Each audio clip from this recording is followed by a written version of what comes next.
The 12th of April, 1945, Moscow, 11:47 p.m. Joseph Stalin sat alone in his Kremlin office, staring at a decoded telegram that had arrived 20 minutes earlier from Soviet Ambassador Andrei Gromyko in Washington. The message was brief, almost absurdly so for its content. President Franklin Delano Roosevelt died today at 3:35 p.m. Eastern Time in Warm Springs, Georgia, cause reported as cerebral hemorrhage. Vice President Truman sworn in as President Churchill sending condolences. Funeral arrangements pending. Stalin read it 3 times. Then he did something his aides would later describe as chilling. He laughed, not a burst of humor, but a cold, calculated laugh that suggested he'd just witnessed an amateur attempt at deception. He picked up his phone and summoned Vyacheslav Molotov, his foreign minister, and Lavrenti Beria, head of the NKVD. When they arrived 15 minutes later, Stalin handed them the telegram without a word. Molotov read it, looked up confused. Beria read it, his expression darkening immediately. Stalin finally spoke. "Gentlemen, the Americans and British think we're fools. Roosevelt isn't dead. This is an operation.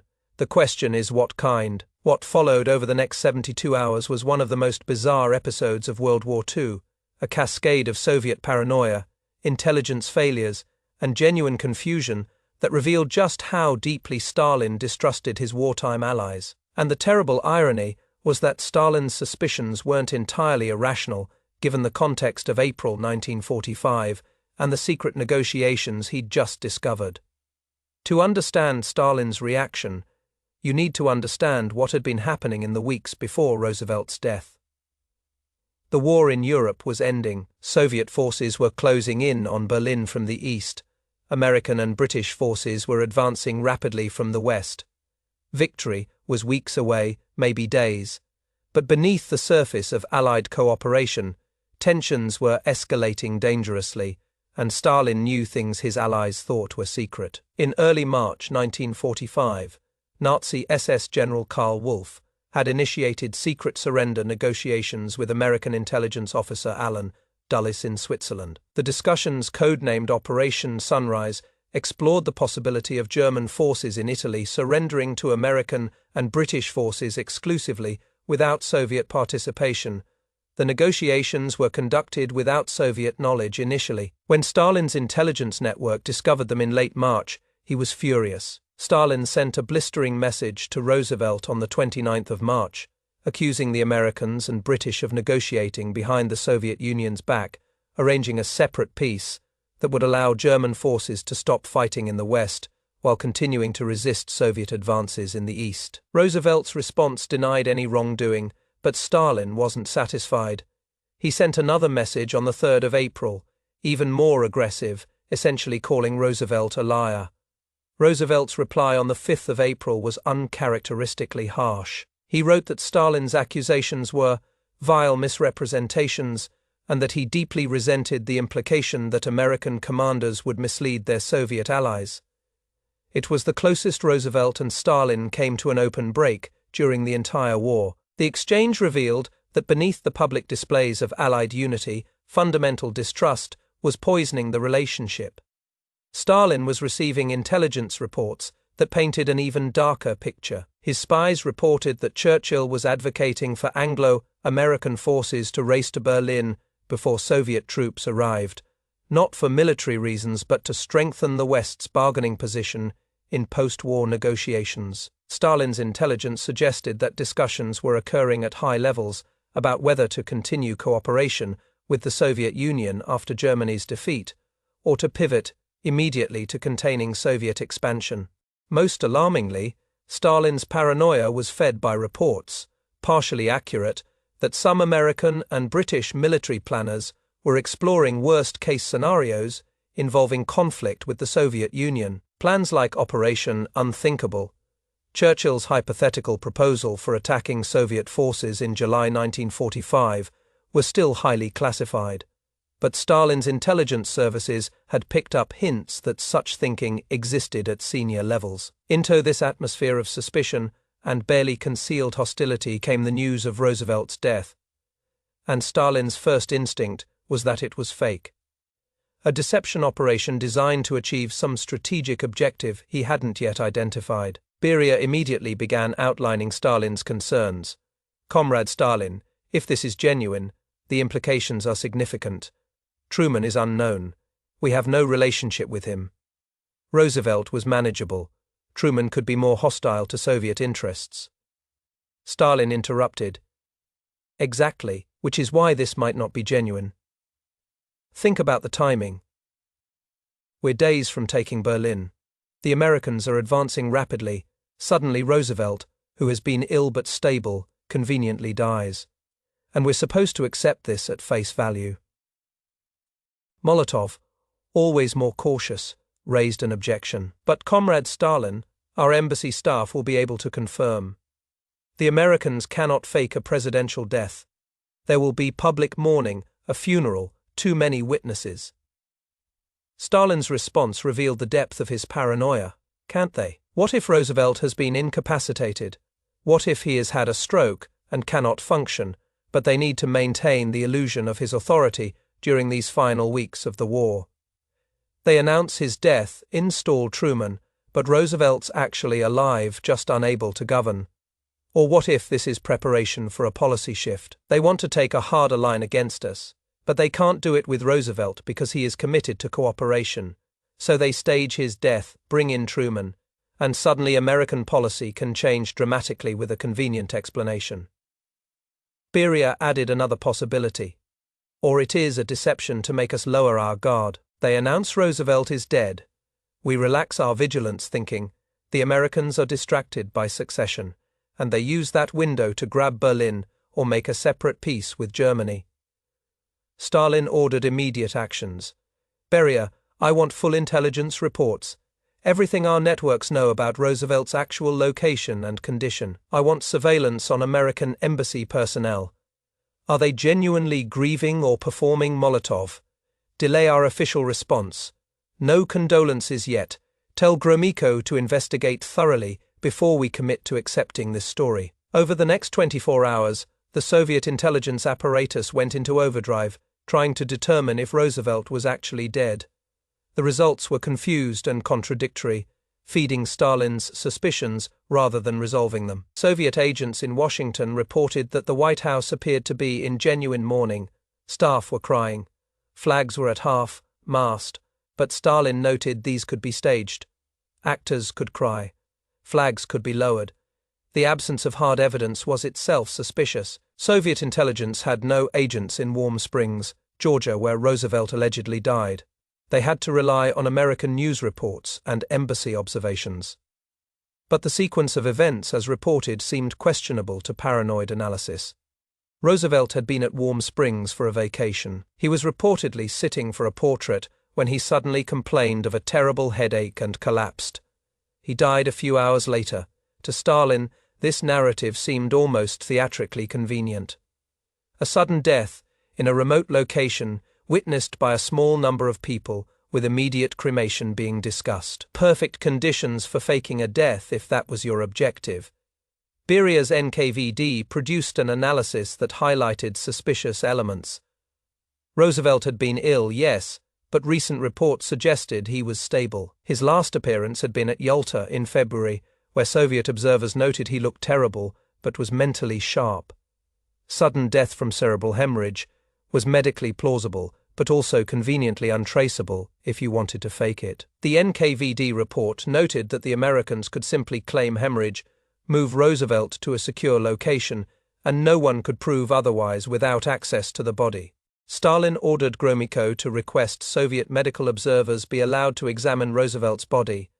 The request was, predictably, denied as inappropriate. The American response was that Roosevelt's personal physicians had confirmed the cause of death, that Mrs. Roosevelt had identified the body, and that Soviet participation in medical examination was unnecessary and frankly bizarre. To Stalin, this refusal confirmed suspicion. If Roosevelt was really dead, why not allow Soviet doctors to confirm it? What were the Americans hiding? April 5th brought more confusion. American newspapers published detailed accounts of Roosevelt's final hours. Witnesses described his collapse, the failed attempts at resuscitation, the moment of death. But to Soviet intelligence analysts trained in deception, these accounts seemed almost too detailed, too perfectly narrativized. Real events are messy and confused. These accounts read like carefully prepared stories, which of course they were, but that fact fed Stalin's paranoia. Churchill sent a message to Stalin expressing profound grief and noting that Roosevelt's death was a grievous loss to the Allied cause. Stalin read the message looking for hidden meanings. Was Churchill's effusive grief genuine or performative? Was this message intended to convince Stalin that the death was real? The more Stalin analyzed the communications he was receiving, the more suspicious he became. The genuine breakthrough came on April 5 when Soviet intelligence finally obtained information that began to shift Stalin's assessment. A source in the American State Department, one of several Soviet spies who had penetrated American government agencies, provided details about internal American government reactions to Roosevelt's death.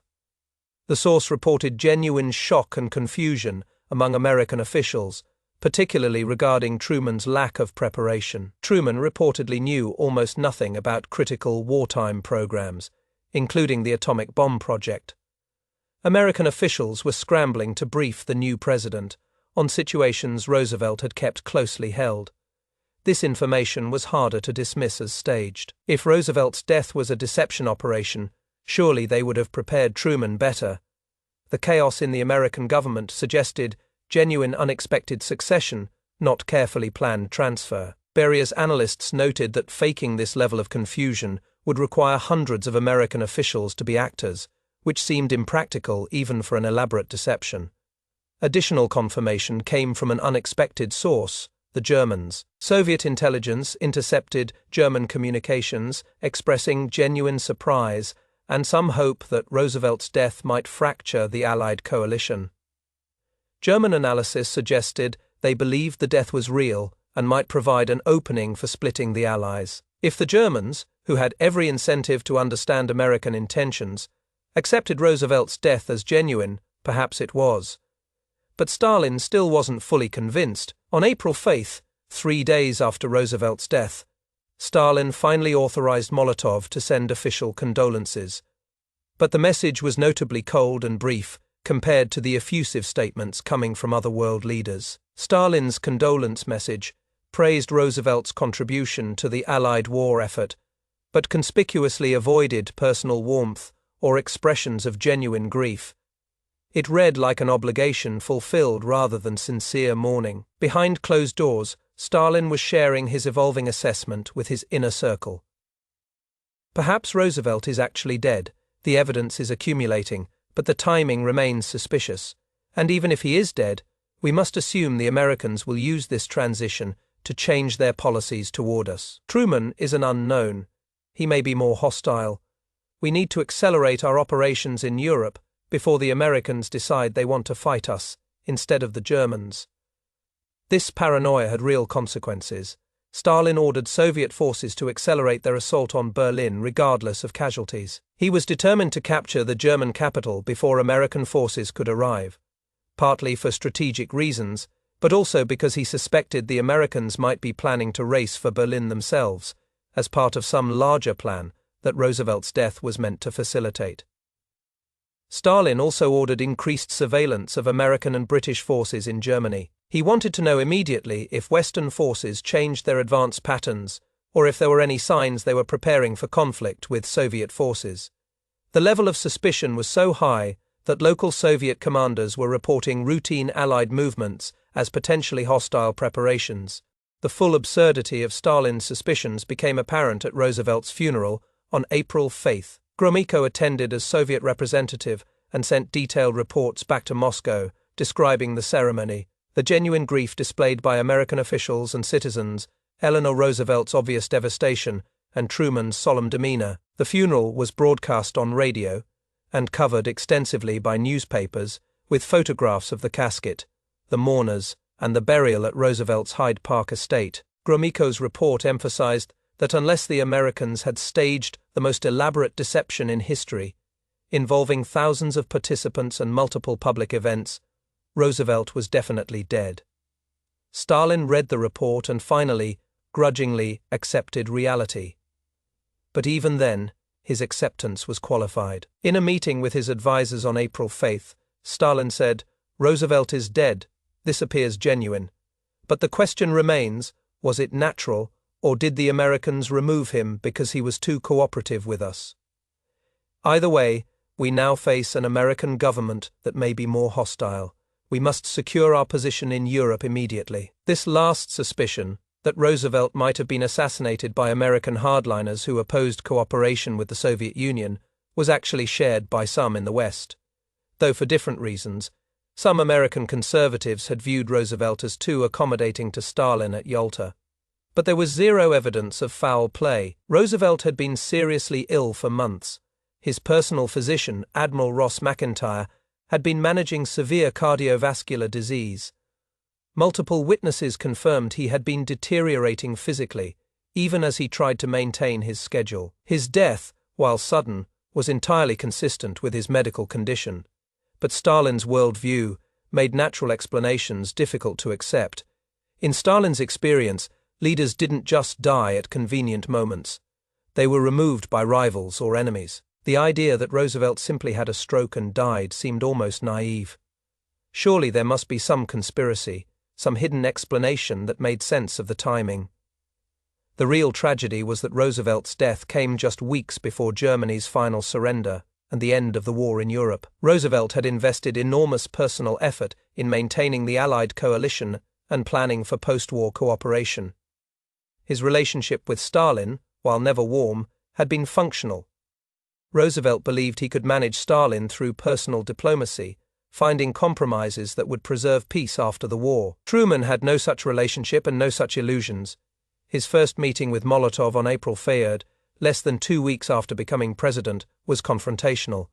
Truman dressed down Molotov over Soviet actions in Poland, using language that shocked the Soviet foreign minister. Molotov reportedly said he'd never been talked to like that in his life.